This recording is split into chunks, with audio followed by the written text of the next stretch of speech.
احیاء العلوم میں امام غزالی کی تحریر کا مفہوم ہے: بالکل غصہ نہ آنا مکمل پاگل ہونے کی علامت ہے، اور حد سے زیادہ غصہ آنا درندہ ہونے کی علامت ہے، جبکہ درمیانی غصہ آنا نیک انسان ہونے کی علامت ہے۔ محترم ساتھیو، غصہ ترک کر دیجئے اور خود کو بدصورت زندگی سے بچا لیجئے۔ یاد رکھیے، حد سے زیادہ غصہ جسمانی صحت اور ایمانی صحت کو برباد کرتا چلا جاتا ہے۔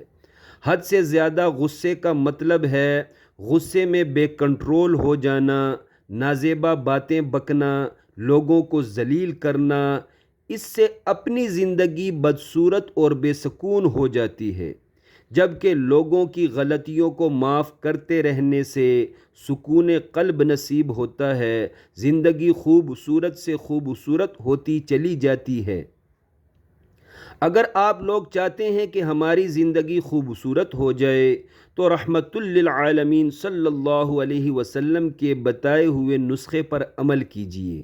نبی پاک نے فرمایا، نرمی یعنی زبان کی مٹھاس جس چیز میں آ جائے اسے خوبصورت بنا دیتی ہے، اور نرمی جس چیز سے نکل جائے تو وہ چیز بدصورت ہو جاتی ہے۔ دوسری حدیث میں فرمایا، من یحرم الرفق یحرم الخیر کلہ۔ فرمایا، جو نرمی سے محروم رہا وہ دنیا و آخرت میں ہر بھلائی سے، ہر خیر سے محروم رہا۔ کسی بزرگ سے پوچھا گیا، غصہ کیا ہے؟ بزرگوں نے جواباً فرمایا، دوسروں کی غلطی کی سزا خود کو دینا غصہ کہلاتا ہے۔